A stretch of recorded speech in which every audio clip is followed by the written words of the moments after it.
Así es, Andrea, muchísimas gracias, nos vemos más adelante y está con nosotros aquí, le damos la bienvenida a Óscar Benavides, titular de la Coparmex, líder de los empresarios. ¿Cómo está? Muy buenas tardes. Muy bien, Trini, muchas Bienvenido. gracias por recibirnos aquí.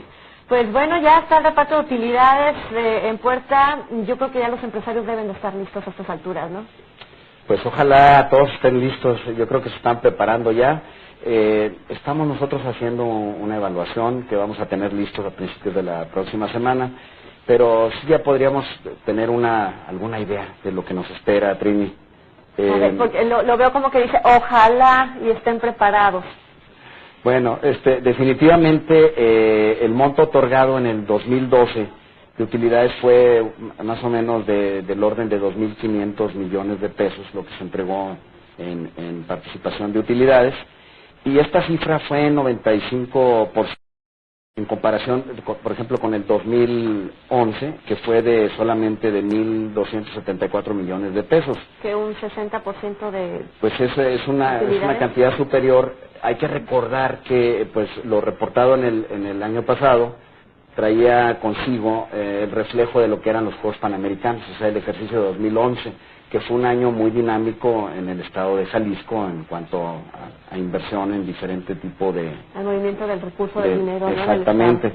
Y bueno, en el 2012 nosotros ya vimos que el 72% de las empresas efectuaron este reparto, lo cual fue mejor que el que había sido el año anterior, el 2011 nada más 45% fueron las empresas que repartieron. Sí, son 2 millones de empresas, son 2 millones en Jalisco aproximados que tienen que entregar estas utilidades a sus trabajadores. Aproximadamente. Y aquí un poquito la situación del año 2013, que viene a reflejar lo que viene siendo lo que fue el año 2012, lo vemos un poquito más complicado. No hemos terminado de hacer todos los análisis, los vamos a tener listos la próxima semana, pero le puedo decir que podríamos casi anticipar, volver a regresar a lo que fue el esquema del año 2011, que reflejó la cifra del año 2010, ¿sí? Que fue todavía un año un poquito complejo.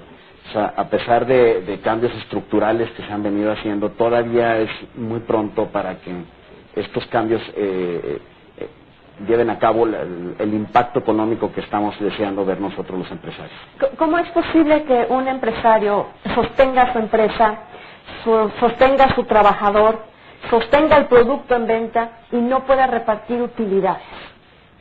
Por ejemplo, si me dice que solamente el 70% de los empresarios entregaron utilidades, que el año pasado fueron 95% por Panamericanos, y que vemos un año 2013 deprimido en la economía, con un incremento en la canasta básica de hasta 6%, ¿cómo hace el empresario entonces para subsistir y no pagar estas utilidades?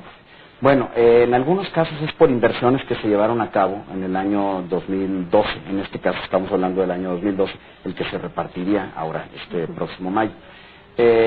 Pero también nosotros no somos ajenos a una situación internacional. A final de cuentas, nosotros estamos circunscritos en un ambiente internacional.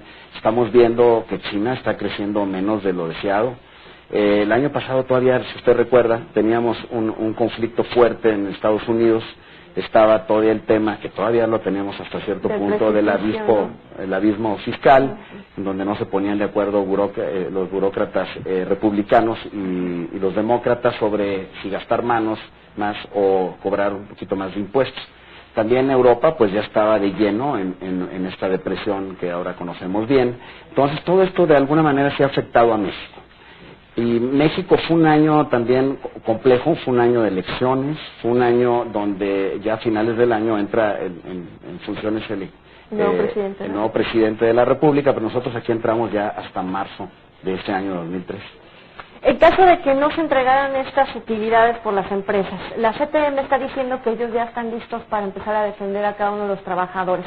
¿Qué conflictos puede estar previniendo ya la Coparmex? Bueno, en primer lugar hay que destacar que en este momento tenemos paz laboral en Jalisco, es una de las grandes ventajas. Hemos tenido solamente 4 huelgas en los últimos 3 años, lo cual es algo muy positivo. Si recordamos tiempos anteriores en donde la cantidad de emplazamientos a huelga que teníamos en Jalisco eran superiores al resto de todos los estados de la República combinados, pues hemos hecho un gran avance. Definitivamente, bueno, en Coparmex no estamos para defender a ningún empresario que de manera incorrecta quiera evadir pagar lo que debe de pagar a sus trabajadores. Sin embargo, pues yo creo que es cosa de explicar las situaciones, ¿no? Habrá empresas que efectivamente sí lo puedan pagar y habrá empresas que no, y pues tendrá que ser de acuerdo a la ley, ¿verdad? Para los trabajadores que nos están escuchando, ¿qué opciones les tendría que dar de forma bien justificada el empresario para no pagar estas utilidades? Por ejemplo, decirle a sus trabajadores, hubo inversiones en el año 2012, por lo tanto no podemos repartir utilidades. Bueno, estamos hablando de un estado financiero que, pues, según el tamaño de la empresa, en determinado momento es auditable. La gran mayoría de las empresas son micro y pequeñas empresas, que son mucho más vulnerables a los vaivenes del entorno nacional e internacional.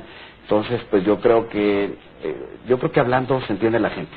Es cosa de acudir con el patrón, decirle, oiga, ¿por qué no se están repartiendo? Y seguramente el patrón le puede decir, ¿sabes qué? Mira, y si pasó esto o pasó lo otro. Y a final de cuentas, si los trabajadores ven con recelo al empresario, no va a haber un buen equipo. Y en las empresas donde no hay un buen equipo entre trabajadores y empresarios, a la larga no son competitivas. Debe de haber una muy buena comunicación. Y nosotros estamos tratando de privilegiar eso mismo. Entonces, la semana que entra tendremos esas cifras. ¿Y cuándo comienza o cuándo se termina de entregar ya esas utilidades? ¿Cuándo todos los empresarios que están aptos para hacerlo deben entregar esos recursos? Pues las fechas de ley que tenemos que cumplir en el transcurso de mayo y que pues deben de ser presentadas en tiempo y en forma, ¿no? En algunos casos hemos visto que hay algunas empresas que se retrasan en dicho pago, porque probablemente sí tengan las utilidades, pero a lo mejor no tienen ahorita el flujo de efectivo. Entonces, ese va a ser parte también del análisis que vamos a tratar de entregar la semana entrante, ya con un poquito más de detalle. Óscar Benavides, titular de Coparmex, le agradezco mucho que haya estado esta tarde con nosotros. Muchas gracias, un placer. Y ojalá que sea más del 90% de los empresarios que puedan tener esta capacidad. Ojalá, poca o mucha, ojalá. Hacemos voto por ello también. Así es. Bueno, continuamos con más de la información, Javier.